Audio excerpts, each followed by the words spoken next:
Bonjour à tous.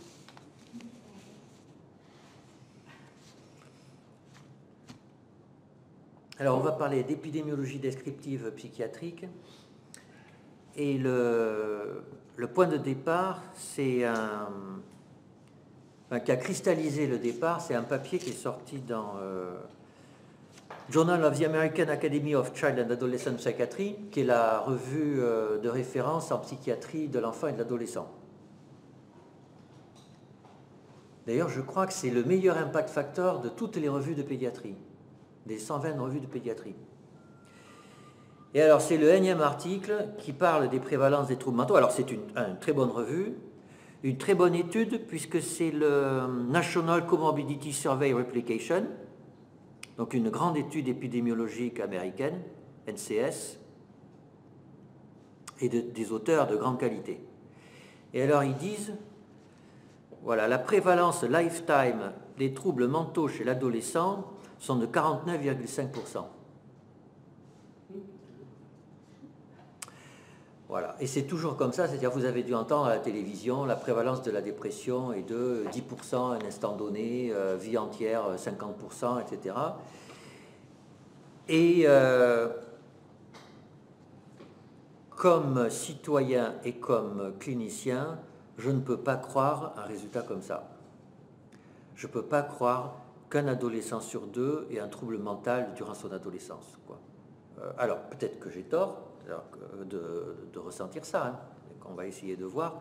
Alors, le problème, c'est que ce n'est pas une question de croyance, c'est que, moi j'y crois pas, beaucoup de gens n'y croient pas, mais que les hommes politiques n'y croient pas, et que du coup, quand on leur tient un discours comme ça, ils ne nous écoutent pas.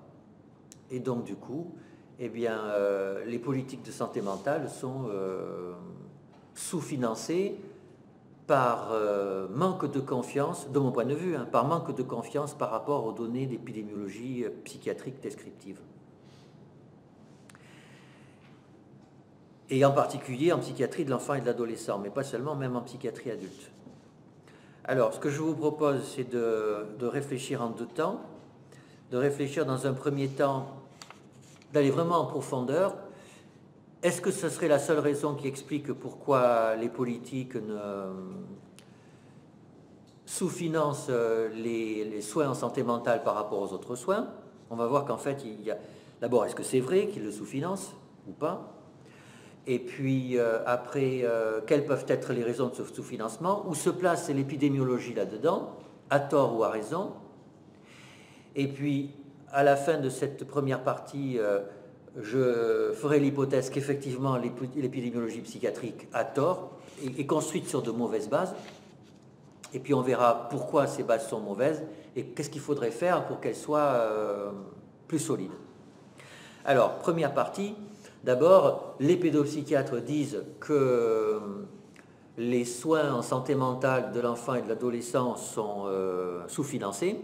Mais est-ce qu'ils ont raison ou pas? Parce que naturellement, ils sont en conflit d'intérêts avec leur discipline. C'est que, comme c'est leur métier, ils voudraient qu'il y ait beaucoup d'argent qui soit dépensé dans leur métier. Et c'est pour tout le monde pareil. Les chercheurs voudraient qu'il y ait beaucoup d'argent dans la recherche, les cardiologues dans la maladie du cœur, etc. Alors, pendant très longtemps, on n'a pas eu de données médico-économiques sur le burden of disease des pathologies psychiatriques infanto-juvéniles. Parce qu'en fait, les pathologies psychiatriques étaient mélangées aux pathologies neurologiques. Et puis en 2010, l'OMS, qui fait ça, hein, vous savez, tous les 5 ans ou tous les 10 ans, l'OMS fait le Burden of Disease, toutes pathologies par tranche d'âge et par région de la Terre. Il y a la fondation Bill Gates aussi qui fait ça. Donc 2010, donc c'est tout récent, l'OMS, pour une fois, a individualisé les troubles mentaux, y compris dans les tranches d'âge. Donc, ils ont une tranche d'âge particulière qui est 5 à 14 ans, qui ne correspond pas à l'enfance, pas à l'adolescence. Mais enfin, ça veut dire ce que ça veut dire quand même, 5-14 ans.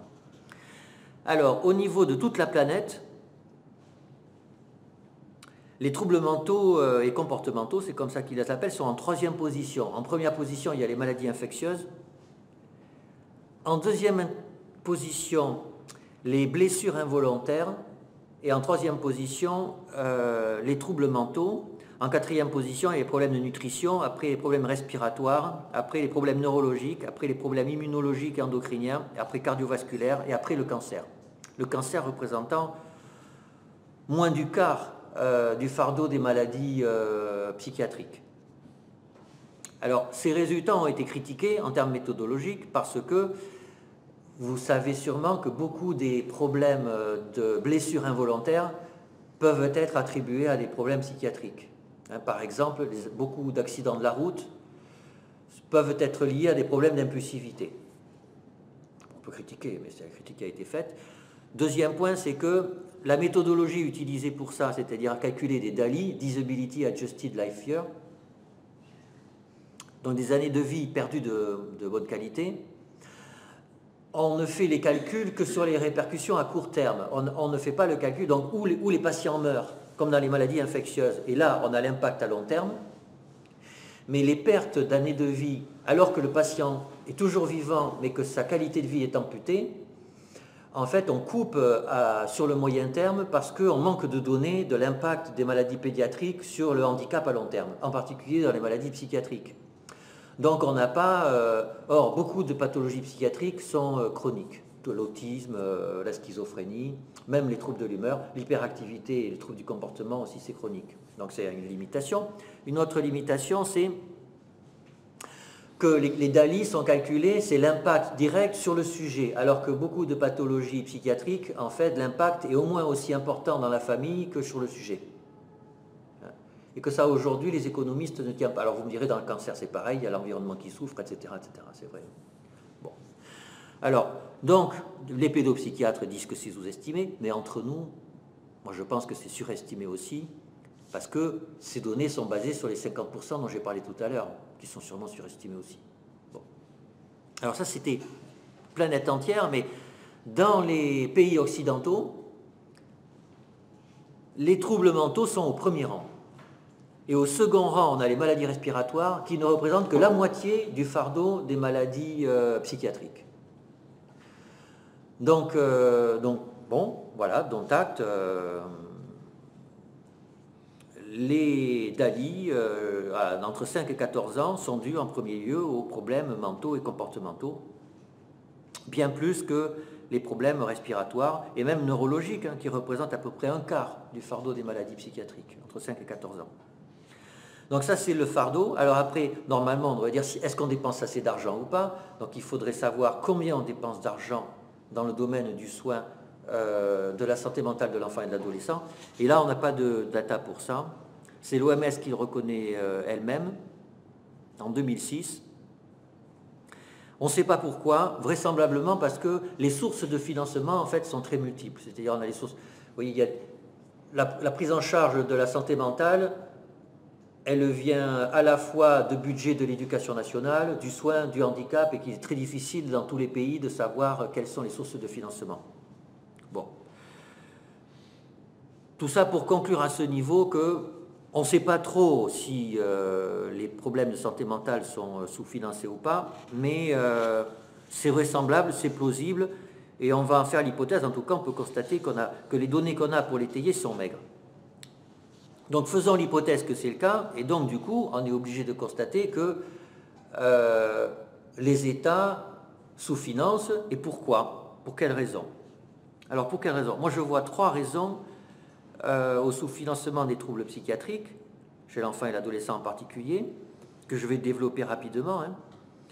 Un, c'est la problématique du care. Vous avez tous entendu parler de l'histoire du care de Carol Gilligan, une philosophe nord-américaine, qui a montré que dans la plupart des sociétés, ce n'est pas que les sociétés occidentales, que les hommes sont dédiés au pouvoir et à la guerre et que les femmes sont dédiées à s'occuper des autres, en particulier des vieux et des jeunes, et que donc, comme c'est les hommes qui ont le pouvoir, la guerre et la puissance est valorisée socialement et que le care n'est pas valorisé socialement et que du coup, c'est pour ça que les institutrices, les infirmières font un métier qui quelque part est très important pour la société mais qui est très mal payé.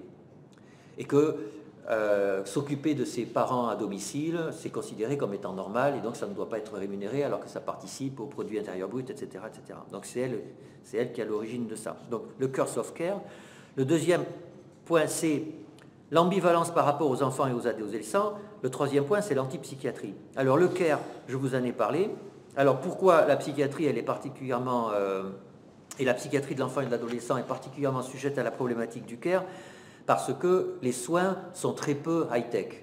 Les soins sont beaucoup des soins sur la parole et que socialement, soigner avec les mots, c'est considéré un peu comme du care, quoi. C'est-à-dire c'est s'occuper des gens, leur parler, et qu'en fait, quelque part, c'est juste normal, quoi. De parler aux enfants pour qu'ils aillent bien, c'est juste normal, qu'il n'y a pas tellement de raison de dépenser beaucoup d'argent pour ça. Alors, autre point, j'ai déjà été confronté à ça, qu'il y a des pays où, en fait, on considère que le soin de l'enfant, ça devrait être la religion ou la famille qui s'en occupe. C'est tellement du care que ce n'est pas dédié à des professionnels.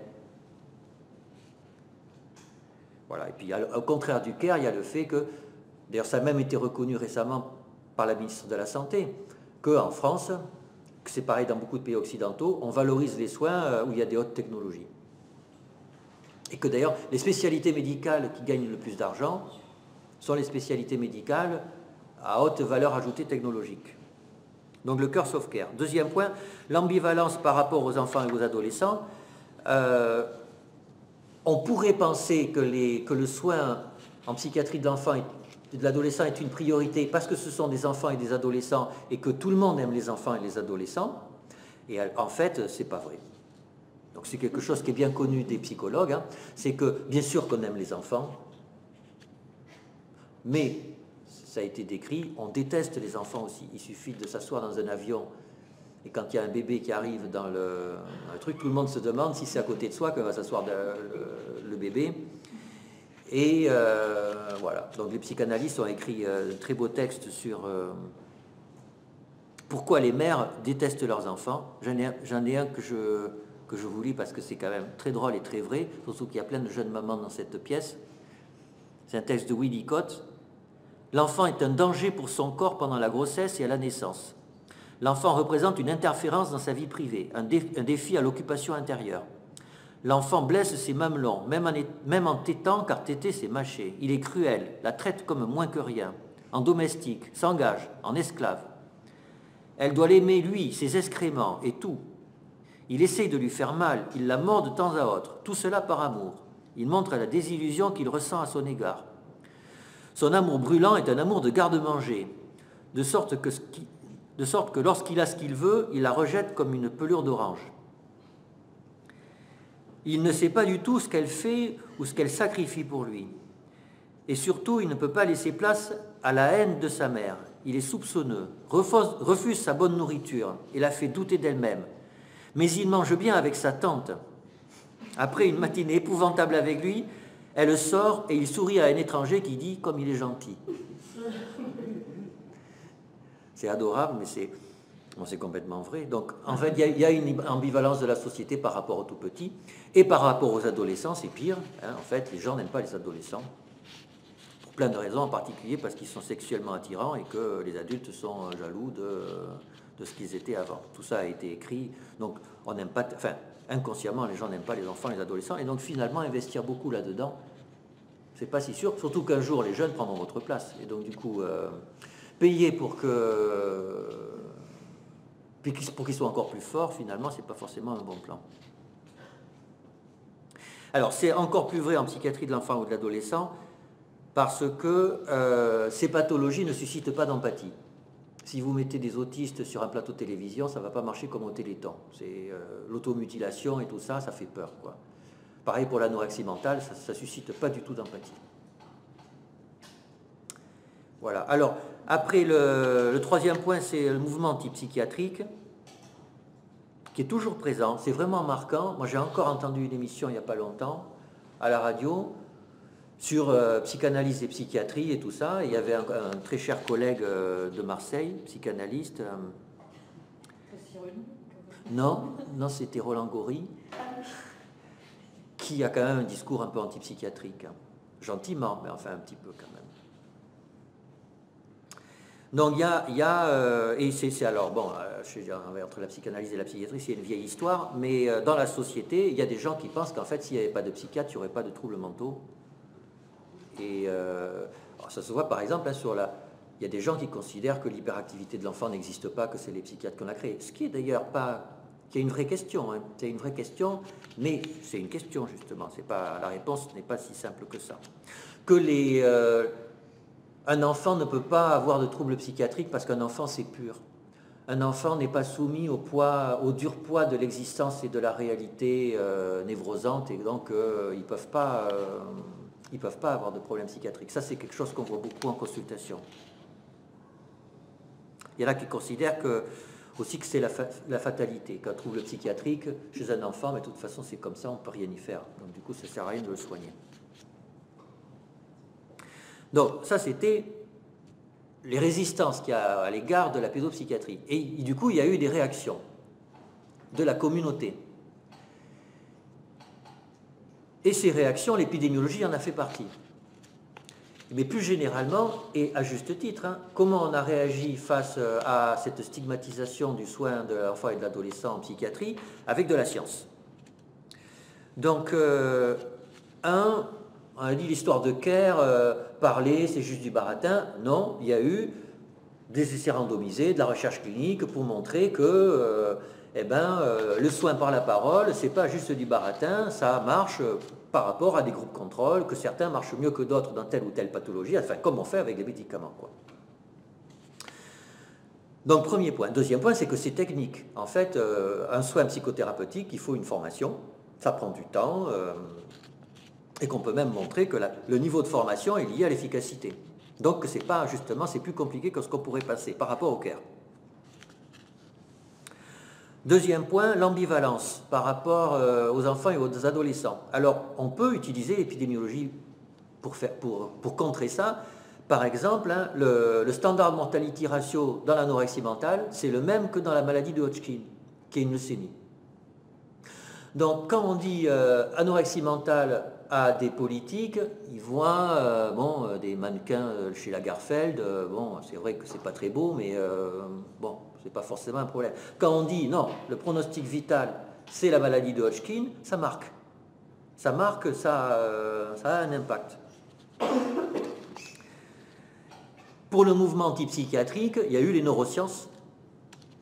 Les neurosciences qui ont montré, à mon avis c'est leur principal intérêt, que les maladies psychiatriques ont voyé leur stigmate dans le cerveau, que donc c'est pas rien. C'est pas juste un fantasme, ça se voit, quoi. Donc on a utilisé la science à bon escient. Et pourtant ça n'a pas marché. Parce que ça fait 20-30 ans qu'on utilise la science dans le domaine de la psychiatrie, en particulier infanto-juvénile, pour faire monter la discipline, et la perception sociale n'a absolument pas bougé. Alors pourquoi ?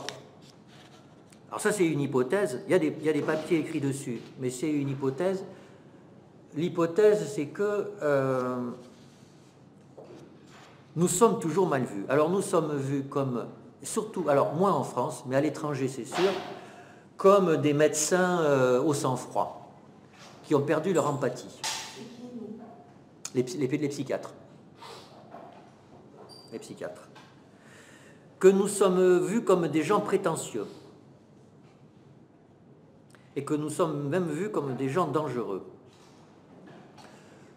Dangereux parce qu'il y a des gens qui disent que les psychiatres seront contents que quand 100% des patients, ou pour les pédopsychiatres, 100% des enfants et des adolescents seront vus avec un trouble psychiatrique. Hein, c'est des histoires qu'il y a eu autour du DSM, que plus ça va, plus il y en a, plus il y a de patients qui ont le trouble psychiatrique, qu'on se demande quand ça va s'arrêter.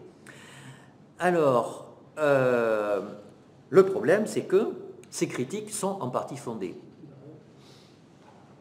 C'est en partie fondé, c'est que, les psychiatres sont vus comme des animaux à sang-froid, forcément, c'est-à-dire que si l'on apprend aux jeunes psychiatres la psychiatrie à partir des neurosciences, ça fait des médecins qui s'intéressent à un organe, le cerveau, et qui perdent de vue que leur discipline, c'est avec quelqu'un qui est en face de vous comme étant un sujet pensant, avec un problème de sujet pensant.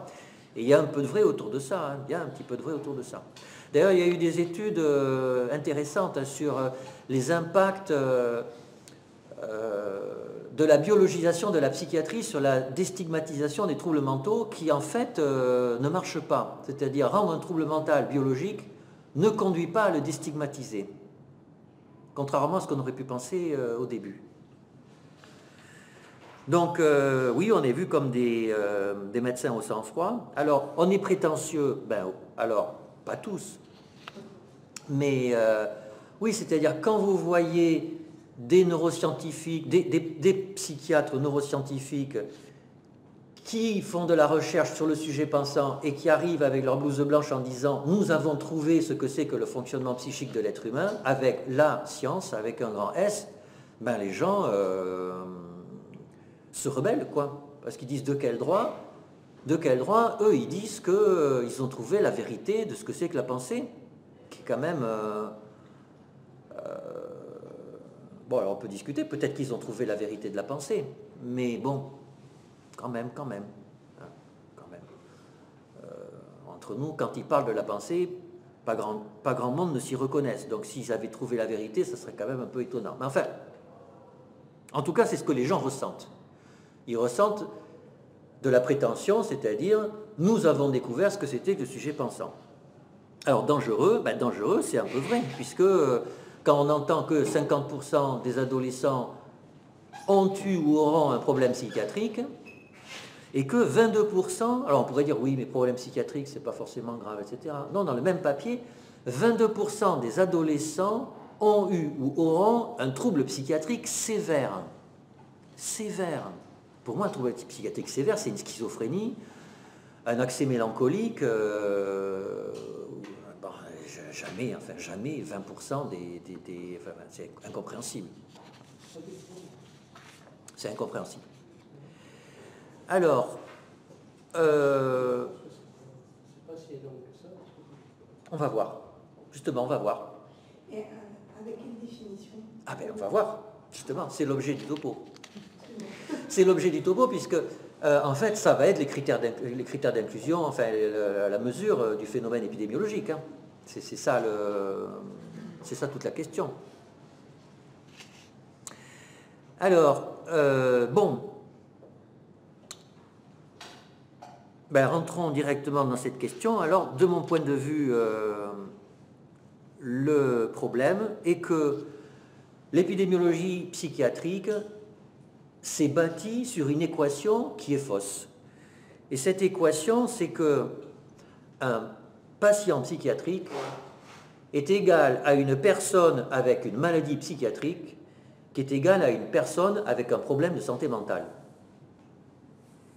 Et d'ailleurs, regardez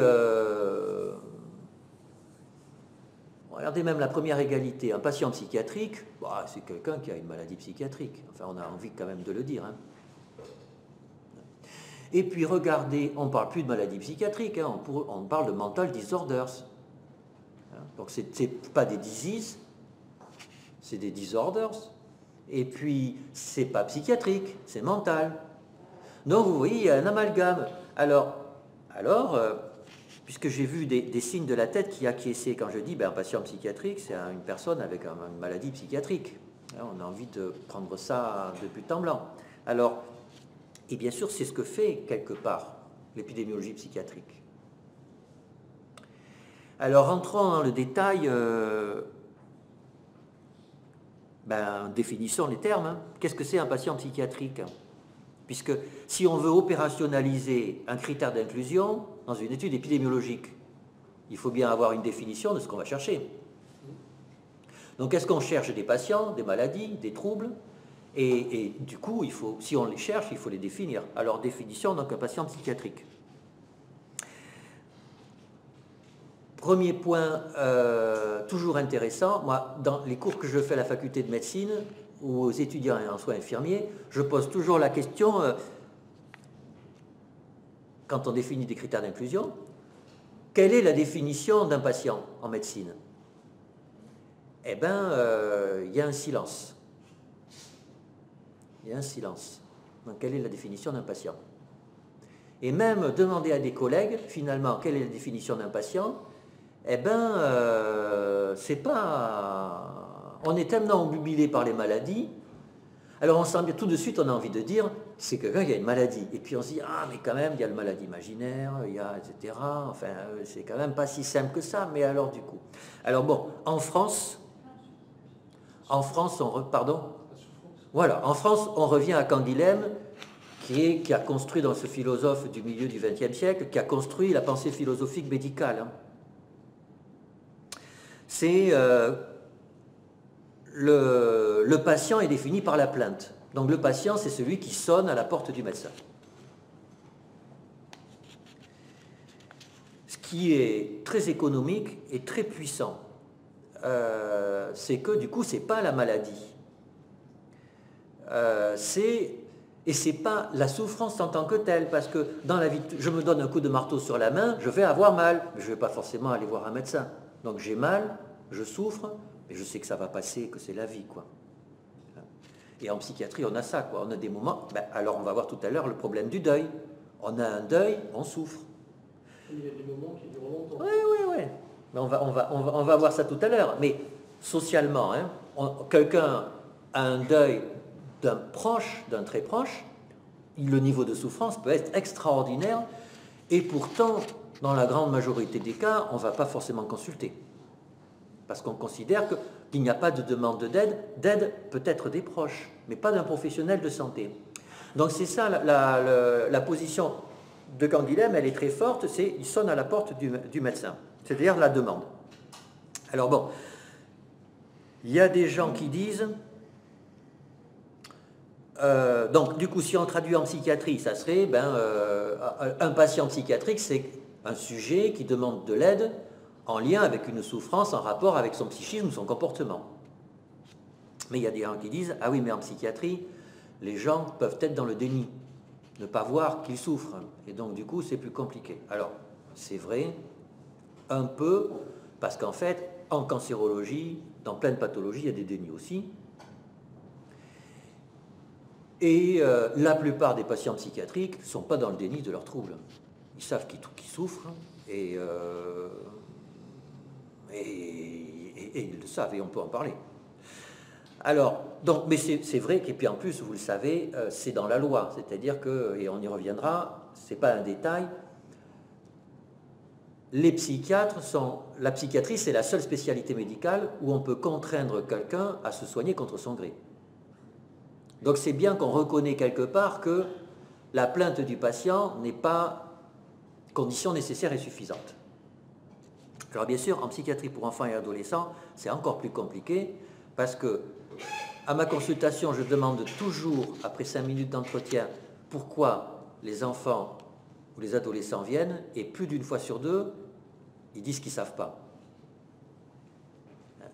Et c'est vrai qu'un enfant hyperactif, le plus souvent, lui, il va pas mal, à proprement parler. Et même certains enfants avec des formes peu sévères d'autisme ne se considèrent pas vraiment comme des gens en souffrance, quand on peut parler avec eux. Ça ne veut pas dire qu'il n'y a pas de problème, mais il n'y a pas de demande de soins explicite. La demande de soins, elle vient du groupe, de la famille, de l'école. Alors du coup, il faut déplacer un peu, et il y a des auteurs, hein. Moi j'avais vu un auteur qui s'appelait, un philosophe américain, non, je ne l'ai plus noté, qui proposait, et je le reprends, qu'en pédopsychiatrie, le patient est un groupe en fait. C'est une collectivité. Et je trouve ça très très fort. Donc on pourrait dire, en pédopsychiatrie, un patient est un groupe en demande d'aide pour une souffrance en lien avec le psychisme ou des comportements. Le groupe situe généralement cette souffrance chez un jeune. Et c'est exactement ça qui se passe en pratique. C'est-à-dire, un groupe vient vous voir. Ce groupe vient vous voir parce que ça ne va pas, donc le groupe sonne à la porte, et le groupe, c'est les parents mandatés par les enseignants, ou l'enfant, l'adolescent, ou tout le monde. Donc le groupe vient pour une plainte en rapport avec un fonctionnement psychique, de la souffrance en rapport avec un fonctionnement psychique ou de comportemental. Et en général, tout le monde souffre, mais cette souffrance, elle est située explicitement chez un enfant. On met l'enfant en avant. Alors que on sait bien qu'une bonne partie du travail clinique va être de décentrer la problématique de l'enfant vers le groupe, sans rendre les uns ou les autres responsables, mais de dire qu'on ne va pouvoir faire que les choses vont aller mieux que quand on prendra en charge tout le monde. Donc on voit déjà que pour l'épidémiologiste, ça risque d'être compliqué si on veut compter des patients psychiatriques. Donc ça, c'est pour le patient psychiatrique. Alors après, la maladie psychiatrique. Donc qu'est-ce qu'une maladie psychiatrique? Alors, qu'est-ce qu'une maladie? Alors là, c'est très intéressant, c'est qu'en fait, il faut regarder les différentes langues. C'est que nous, on a un mot maladie, et qui d'ailleurs est proche du mot malade. Mais regardez ce qui se passe en anglais, ils ont disease, illness et sickness. Ils ont 3 mots, et ils ont patient, qui n'est pas pareil. Donc déjà, on voit que ça va être compliqué, que de définir une maladie. Alors c'est intéressant, il y a un papier d'ailleurs écrit dans Medical Humanities sur qu'est-ce que c'est qu'une disease, une illness, une sickness. C'est très intéressant. Alors en anglais, il semble que disease, c'est ce que voit le médecin. Le médecin voit des diseases chez les gens. Que illness, c'est ce que le patient se ressent. Le patient sent qu'il ne va pas bien et il dit « j'ai une illness, quoi. En moi, ça va pas, quoi. » Et sickness, c'est ce qu'il offre à voir aux autres. « You are sick. » Ah, tu as une sale tête. « You are sick. » Et c'est très fin de voir ce déploiement de la notion de maladie sous tous les angles. Alors que nous, quand on fouille, on peut retrouver des choses comme ça. Hein. On peut retrouver des choses comme ça. Mais c'est moins clair en français, où quand même la maladie est le mot incontournable. Alors, au-delà de ça, d'accord. Alors après, les Américains aussi, des philosophes américains ont beaucoup travaillé sur la définition qu'est-ce que c'est qu'une maladie. Et en fait, il y a plein de définitions de ce que c'est qu'une maladie, ce qui ne va pas arranger les épidémiologistes. Et c'est très intéressant, c'est qu'en ce moment aux États-Unis, il y a une véritable tension autour de ce que c'est qu'une maladie psychiatrique. Sans utiliser le mot, parce qu'ils vont utiliser le mot disorder au lieu de disease, mais alors qu'ils parlent bien de maladie. Donc, si on demande à un étudiant en médecine qu'est-ce qu'une maladie, il va dire c'est une anomalie du fonctionnement du corps humain, une anomalie du fonctionnement d'un organe. Mais ça, en fait, c'est une vision très biologique. En fait, dans la pratique clinique, la maladie est un syndrome ayant une valeur pronostique et thérapeutique. Et en fait, il y a plein de syndromes qu'on ne sait pas expliquer. Et il y a plein de dysfonctionnements biologiques qui conduisent à des syndromes complètement différents. Et l'épidémiologie va reposer avant tout sur le syndrome. Et d'ailleurs, la catégorisation des maladies psychiatriques de base, qui est le DSM ou l'ICD, sont des catégories syndromiques, des tableaux de symptômes avec une co-occurrence statistique. Mais c'est pas tout. C'est pas tout. Alors après, c'est les sociologues qui ont beaucoup travaillé là-dessus. C'est les catégories diagnostiques. Donc les maladies sont aussi des constructions en partie déterminées par les assurances. Alors ça, il y a un exemple en psychiatrie très connu, c'est que le trouble bipolaire a sûrement vu augmenter sa prévalence de façon considérable parce qu'il est bien remboursé par les assurances maladie. C'est un trouble sérieux. Au contraire, les troubles de la personnalité qui sont considérés pas sérieux, psychologiques et donc pas remboursés par le système de soins, alors qu'entre certains troubles de la personnalité et le trouble bipolaire, ça peut être très semblable. Et donc, inconsciemment ou consciemment, le médecin va cocher la case de trouble bipolaire parce que comme ça, son patient sera remboursé. Les troubles de la personnalité, c'est possible. Eh bien, pas aux États-Unis. Ben oui. Alors, les catégories sont aussi déterminées indirectement par les juges. C'est-à-dire que si vous faites tel diagnostic, vous êtes tenu à faire telle surveillance. Et si vous ne faites pas la surveillance et qu'il y a un pépin, vous serez condamné. Donc du coup, vous risquez de ne pas faire le diagnostic pour ne pas risquer à être condamné. Et puis, par les médias, c'est vrai, par exemple, le mot schizophrénie est un mot qui n'a pas le même sens dans les médias et en clinique. Pour les médias, schizophrénie, ça veut dire cliver, ça veut dire un truc qui est séparé.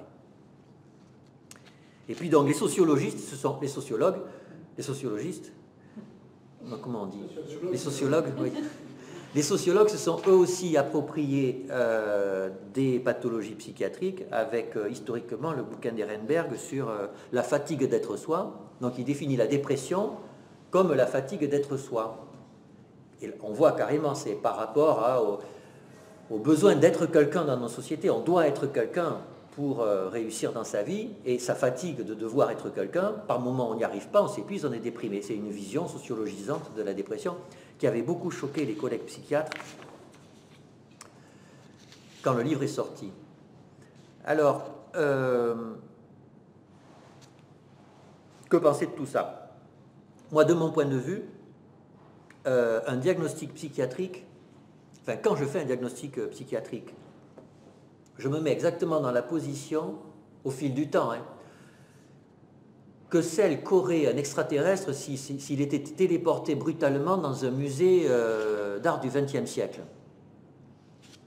Imaginez que vous soyez dans un musée où il y a des tableaux au mur, et si vous y passez toute la nuit et que vous êtes très fort, vous allez voir des tableaux qui se ressemblent.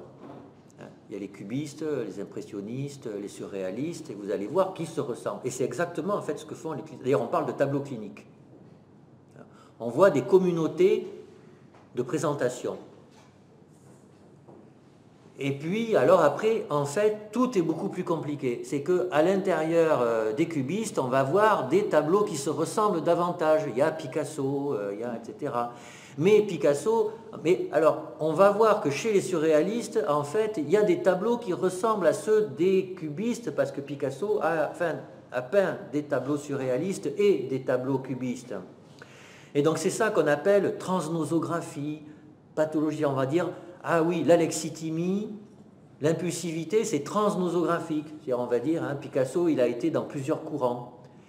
Et puis, il y a des cliniciens qui vont prendre un microscope pour regarder les toiles de peinture de très près, pour essayer de comprendre les écoles. Ça, c'est la psychiatrie biologique. Et puis, vous avez des gens qui disent, tout ça, ça ne sert à rien. Moi, je vois qu'il y a des tableaux figuratifs et des tableaux non figuratifs. Et puis, ça me suffit à penser la peinture, c'est un peu comme la psychanalyse.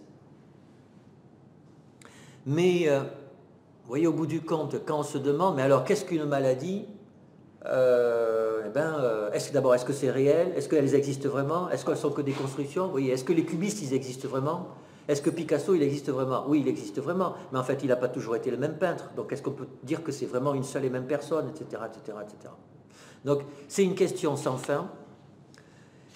Et comme elle est compliquée à opérationnaliser, pour en faire des critères d'inclusion, ça ne va pas être facile. Alors, si on simplifie à outrance, puisqu'il faut simplifier à un moment donné pour être opérant, on va dire, on va prendre les deux points émergents de la maladie, c'est un dysfonctionnement biologique, on ne peut pas dire le contraire. Et d'ailleurs, ça peut aider à l'épidémiologie, pourquoi pas? L'épidémiologie psychiatrique ne s'en sert pas trop pour l'instant, mais pourquoi pas? Et puis, c'est un syndrome. Et ça va aider à l'épidémiologie. Une histoire? Alors, c'est que, pour un épidémiologiste, l'histoire, ça va être compliqué. C'est beaucoup plus facile de prendre des syndromes parce qu'on va poser une liste d'items que l'on va pouvoir capturer. Et c'est pas sans raison que le DSM, qui était un outil statistique en vue de faire de la recherche, c'est quand même axé sur des symptômes, des syndromes. Donc, comme là, je pense à un épidémiologiste, il va falloir que je fasse mes études, mais vous allez voir tout à l'heure, j'adoucirai mon propos. Je mets comme ça le désordre biologique et le tableau syndromique. Et il faut savoir, aux États-Unis aujourd'hui, le NIMH qui correspond, c'est comme s'il y avait un cas psychiatrique aux États-Unis, ou l'ANRS, oui c'est ça, comme s'il y avait une ANRS ou un INCA pour la psychiatrie. Ça s'appelle le NIMH, National Institute on Mental Health. Donc c'est l'autorité qui distribue tous les fonds pour la recherche en mental health. Eh bien pour eux, un trouble mental aujourd'hui est un dérèglement biologique.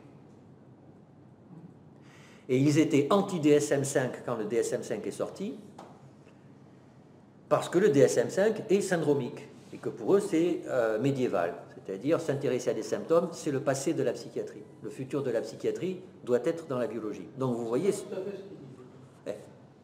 le gars qui en est parti, c'était quand même ce qu'il avait mis sur sa première page. Hein. Et tu as vu le papier de Stop DSM où il parle des critères d'efficacité des psychothérapies qu'il demande être maintenant du ressort des neurosciences.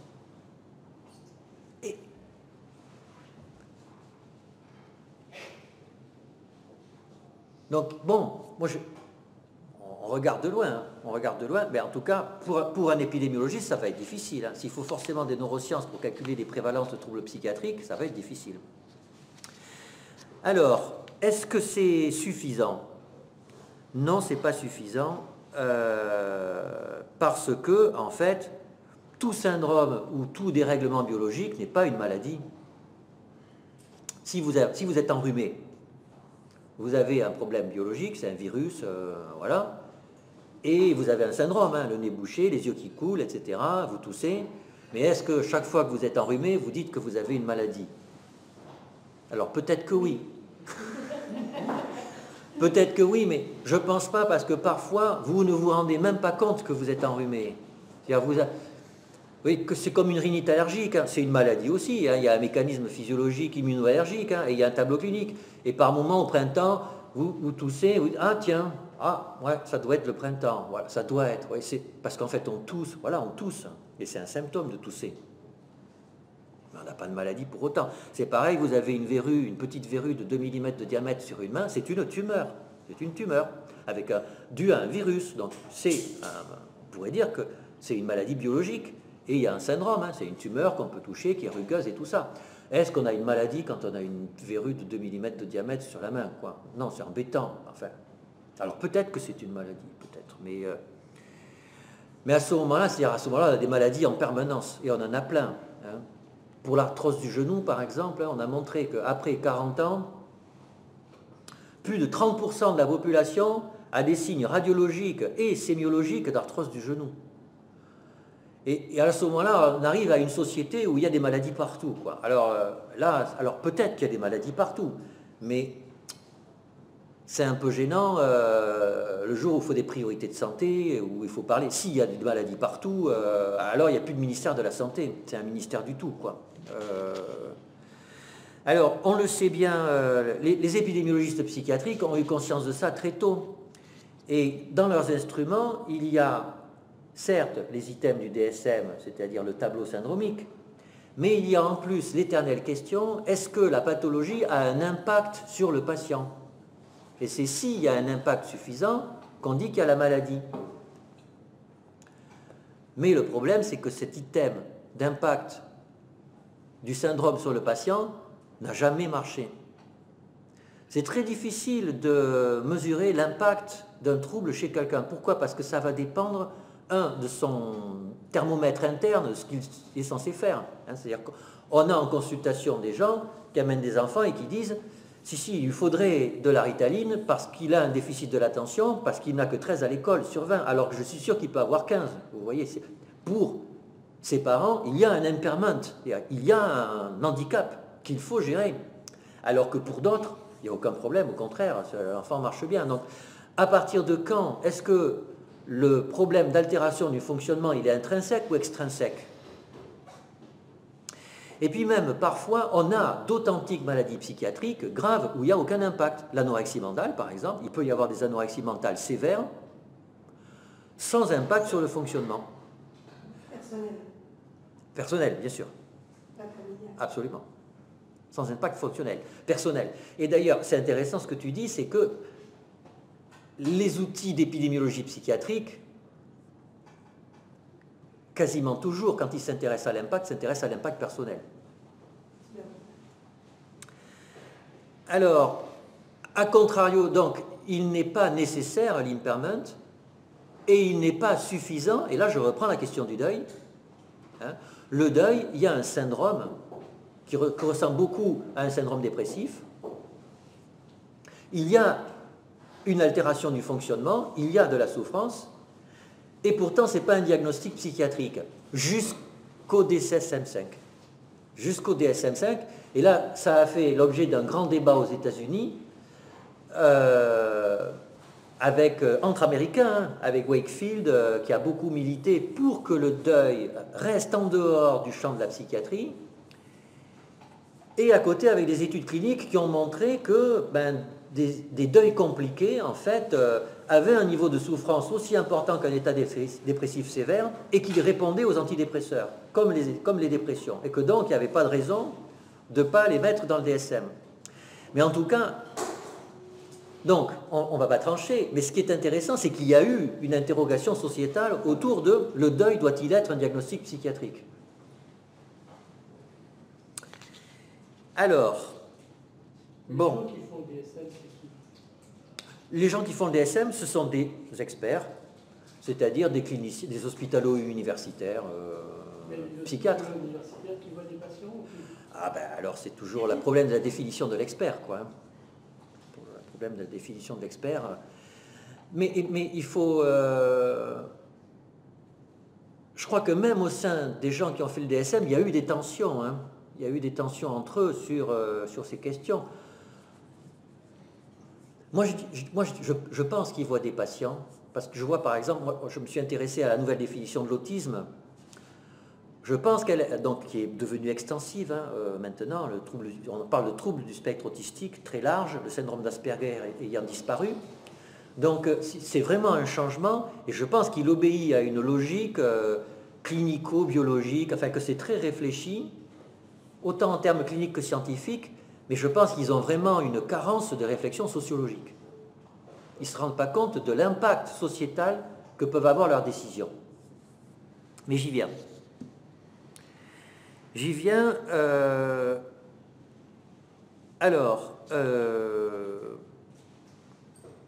Et l'autre chose qui est très intéressante en termes scientifiques, c'est qu'il y a plein de recherches sur les catégories nosographiques, il y a très peu de recherches sur la mesure de l'impact clinique des troubles sur les gens. Alors que tout le monde sait que ça, du coup, ça fait varier les prévalences psychiatriques du simple au quadruple. Hein. Forcément, prenant le niveau d'impact, vous pouvez changer considérablement. Eh bien, finalement, c'est très peu étudié. Alors, du coup... les gens, tu veux dire sur les patients ou... En général, même en termes psychométriques. Les instruments qui font ça sont assez misérables. Il y a plein d'études statistiques autour d'analyse en classe latente pour savoir si les syndromes existent vraiment ou pas. Enfin, il y a plein de trucs statistiques très sophistiqués, mais pour la mesure du fonctionnement de l'impairment, c'est un petit truc, la gaffe, quoi. Hein, c'est des trucs qui sont pas terribles méthodologiquement. Alors, après cette phase critique, j'en arrive à une proposition et à ma conclusion. Ma proposition, c'est de dire que... ah oui, non, j'ai oublié de parler de la santé mentale. Mais bon, si. Non, mais c'est bon. C'est bon.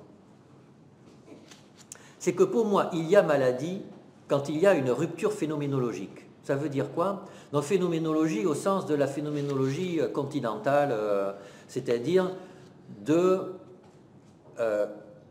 quand je suis en face d'une montagne, de quelqu'un qui pleure, d'un bébé, je sens en moi quelque chose. Je vois quelque chose, je sens quelque chose en moi.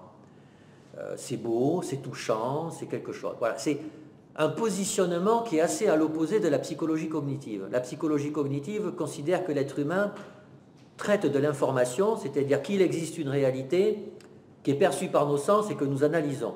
La position phénoménologique, elle est contraire, elle part de nous à l'intérieur. Je suis un être humain, je vis et je vois des... Alors, j'expérimente des choses. Je ressens des choses et ces choses doivent être en rapport avec une réalité. Mais il y a d'abord moi et après la réalité. Donc on met en premier plan la personne, son expérience subjective de la vie.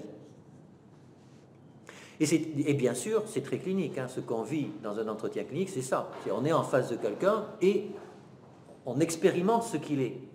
On n'est pas un système de traitement de l'information du patient. Donc, qu'est-ce qui fait qu'on dit que quelqu'un a une maladie? C'est qu'il y a une rupture, c'est qu'à un moment donné, tout d'un coup, et d'ailleurs, je peux vous raconter une anecdote, par exemple. Là, j'ai reçu un patient, un petit patient de 10 ans, petit pour son âge, très sympa, vif, maman seule, de niveau socio-économique moyen bas. Et elle m'arrive, elle me dit, ah ben j'en peux plus, il bouge. Alors je dis, ah bon, on discute. Je dis, ben, alors bien sûr, les résultats à l'école ne sont pas terribles, etc. C'est vrai, il bouge. Alors, je dis, c'est vrai, il bouge, d'accord, mais enfin, regardez, enfin, il va bien, il est vivant, on a de l'humour, on peut discuter, enfin, votre fils, il est heureux. Et là, tout d'un coup, elle me dit, elle voit que je ne participe pas à sa demande d'aide, et elle me dit, elle pleure et elle s'effondre, elle dit, non, mais là, j'en peux plus, vous comprenez. Ça fait 3 fois qu'il va au poste de police. Plus personne dans la rue, quand il croise ses voisins, les gens s'écartent. Si vous voyez tout d'un coup, non, c'est pas juste un petit enfant sympa et qui bouge, c'est juste que plus personne n'en peut pour le gérer. Voilà, c'est plus possible, c'est trop. Dès qu'il est là, les gens s'écartent. Et on fait ça avec quelqu'un qui est malade, vraiment. Et quelqu'un qui est malade, certes, il déclenche de l'empathie, mais quelque part, il y a ce mouvement de retrait par rapport à la personne qui est malade, vraiment. Et on a ça en psychiatrie, et en psychiatrie infanto-juvénile, naturellement. Hein. Il y a les enfants qui foutent le bazar, et puis un jour, il y a l'institutrice qui dit, celui-là, vous savez, j'en ai jamais vu des comme ça. Là, vraiment, c'est-à-dire, c'est pas possible. Voilà, les gens disent, c'est pas possible. C'est pas possible. Et ça va être pareil avec un schizophrène. Hein. Des gens barges, bon, il y a Salvador Dali, etc., ils sont barges. Mais quand on est en face de schizophrène, là, on se dit, ah oui, c'est pas comme dans les films. C'est vraiment quelque chose de différent. Là, ça va pas du tout. C'est cette impression de... Alors, d'un côté, on n'est pas pareil. Et puis, bien sûr, le patient n'étant pas pareil, quelque part, il souffre. C'est-à-dire, quelque part, il y a en lui le fait que, eh bien, il y a du désespoir au sens propre du terme. C'est-à-dire, il voit qu'il est seul. Il voit qu'il n'y a pas d'issue. Que de toute façon, quoi qu'il pourrait faire, ça ne pourra pas marcher. C'est ça. Quoi qu'il pourra faire. Et même, quoi que la société pourra faire, quoi que les autres pourront faire, eh bien, ça ne va pas marcher. C'est une rupture phénoménologique, c'est-à-dire le rapport à l'être, à l'autre. Le rapport à l'autre n'est plus un rapport d'humain banal à humain banal. Il y a autre chose.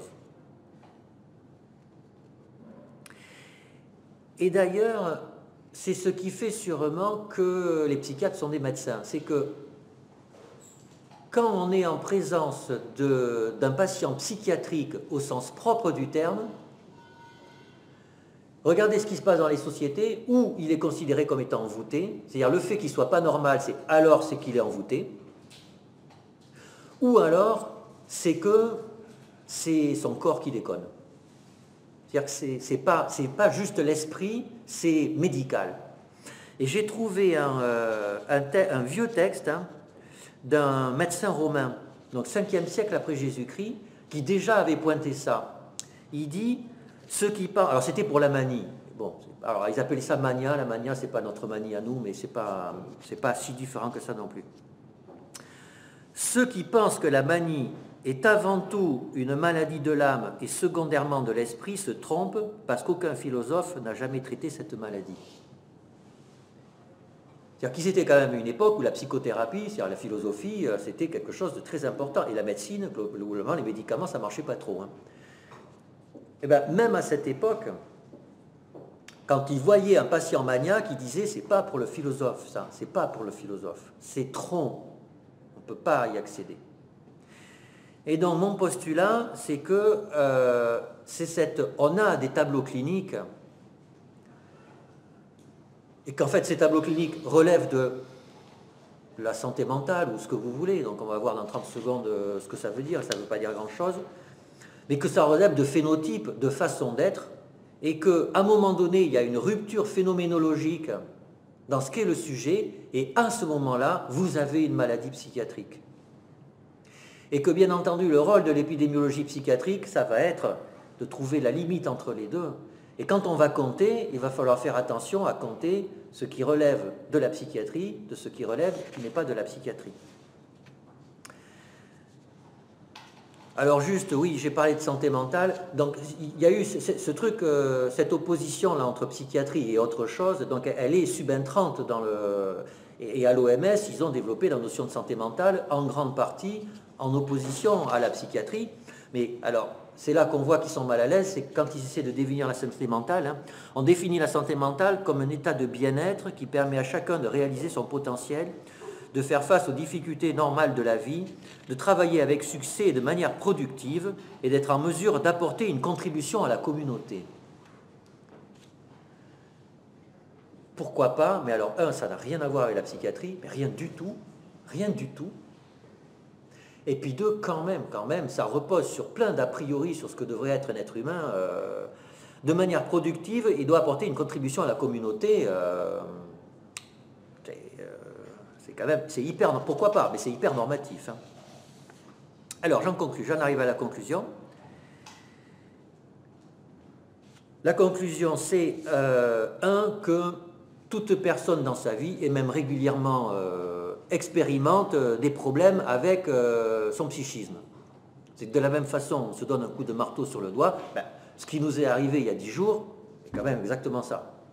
Je suis persuadé que si on prend les critères DSM d'un trouble anxieux généralisé, alors bien sûr il y a un délai, il faut que ce soit depuis plus de 6 mois, etc. Mais enfin, si on fait des prévalences de tout trouble anxieux confondu dans la population française en ce moment, eh ben, et de ceux qui habitent en région parisienne en particulier, ça a monté de façon considérable. Est-ce qu'on doit dire que du coup, on a tous des maladies psychiatriques depuis qu'il y a eu les attentats? Peut-être les gens qui étaient bien sûr, qui ont eu un syndrome de stress post-traumatique, bien sûr, mais pas tous, quoi. C'est pas ça. C'est pas parce qu'il nous arrive des malheurs dans notre vie que on a ce statut de maladie. Alors pourquoi c'est important de faire la différence? Parce que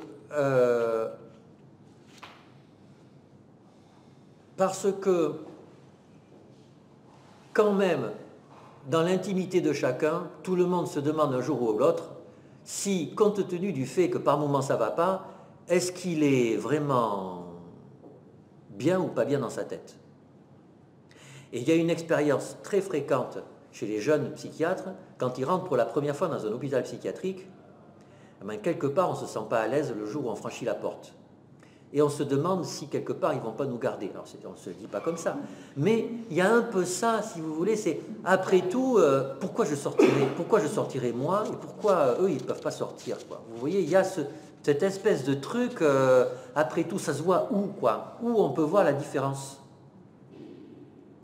Et donc du coup, il y a vraiment besoin de dire clairement que non, quand on a peur à cause des attentats, ça n'est pas de la psychiatrie. C'est juste qu'on est malheureux parce qu'il s'est passé quelque chose de fort. Hein. D'autant plus que la psychiatrie, il y a le psychiatre, et le psychiatre, il peut vous enfermer si vous allez mal. Donc si on commence à dire qu'il y a de la psychiatrie partout, alors on brouille les cartes, on brouille la symbolique de l'enfermement et tout ça. On oublie qu'en psychiatrie, le diagnostic peut être violent. Il y a de la violence dans un diagnostic psychiatrique. Quand vous dites tout d'un coup, même si c'est un diagnostic banal, hein, vous êtes déprimé, ben bam. Alors les gens ils savent qu'ils sont malheureux, hein, ils savent qu'ils sont malheureux. Mais si vous leur dites, vous avez une dépression, eh ben c'est performatif, c'est-à-dire que même si ça allait bien, ils ont la dépression. Et ça on l'expérimente vraiment, on l'utilise en clinique, hein, c'est-à-dire par moment, les parents arrivent en étant un peu en minimisant. L'adolescent, il est déprimé, il a quelques idées de mort, etc. Ben, on dit, mais vous savez, votre fils, il est déprimé. Ça s'appelle une dépression, ce qu'il a. Vous voyez, et on porte le mot pour dire, mais attention, votre adolescent, il va mal. Et donc, oui, donc si on l'utilise, il faut l'utiliser à bon escient. Il faut l'utiliser quand vraiment ça se justifie. Alors, donc au total, il y a dans la vie des gens qui vont bien, des gens qui vont pas forcément très bien, et puis des gens qui ont des maladies psychiatriques, au sens où je le dis tout à l'heure, c'est-à-dire qu'il y a un phénotype plus une rupture phénoménologique. Et que ces gens-là, eh ben, certains n'ont jamais de contact avec le système de soins. Alors, s'ils vont bien et s'ils ont juste un phénotype psychiatrique, ce n'est pas un problème, hein. S'ils ont une maladie psychiatrique, quand même, c'est un problème. C'est que si vous êtes vraiment autant en souffrance et que vous n'avez pas été voir quelqu'un qui pourrait vous aider, moi je considère que socialement, ce n'est pas bien. De l'intérêt, éventuellement, de développer une épidémiologie de dépistage, mais qui va dépister exactement ce qu'il faut. Après, en consultation, vous pouvez avoir des gens qui vont très bien, ça arrive, hein, et c'est très bien de leur dire qu'ils vont très bien. On peut avoir un impact considérable dans la vie d'un enfant en disant à ses parents, vous savez, votre fils, il va bien. Parce que comme vous avez la légitimité de dire qu'il va mal, si vous dites qu'il va bien, eh ben, lui, il peut s'en servir après. Il peut dire, moi, je vais bien. Quand vous avez quelqu'un qui va mal, il va mal, mais il n'a pas un problème psychiatrique. Il va mal, ben, vous pouvez l'aider. Vous pouvez lui donner un médicament si vous voulez, et si lui, il en veut.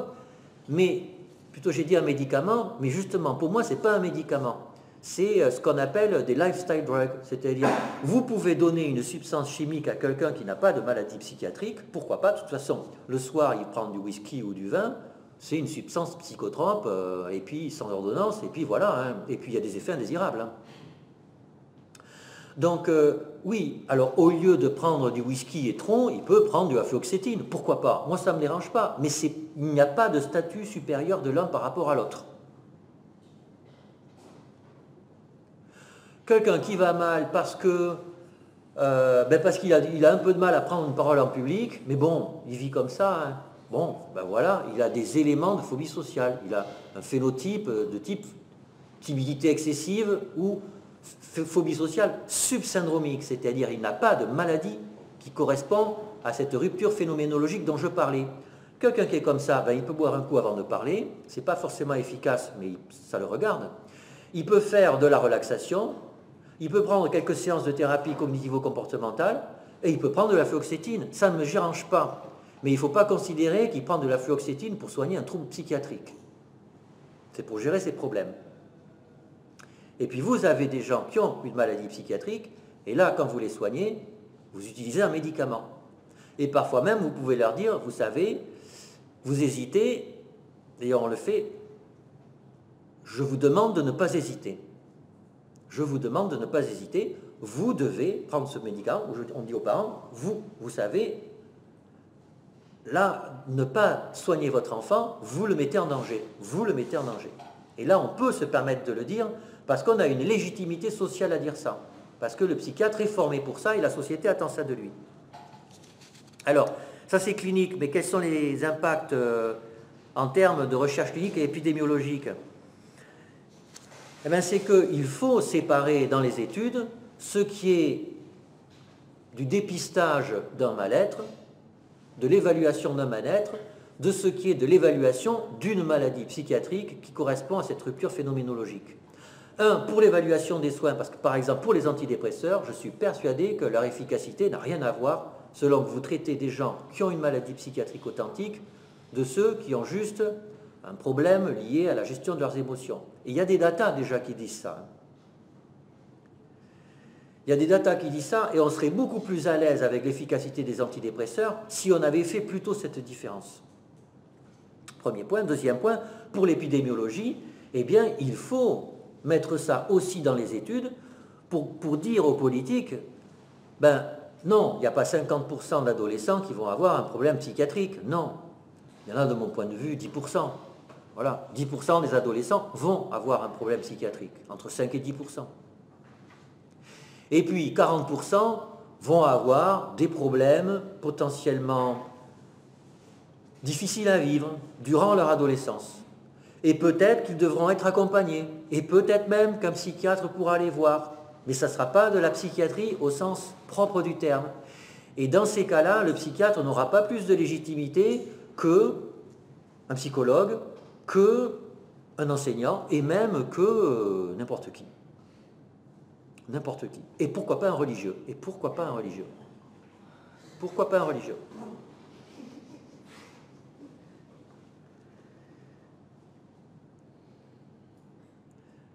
Et donc, c'est là qu'on comprend que si on veut vraiment être pris au sérieux, il faut changer notre façon de mesurer les phénotypes psychiatriques. Ben vous riez, mais je sais. Non, moi je crois vraiment. Hein. Je crois qu'il faut...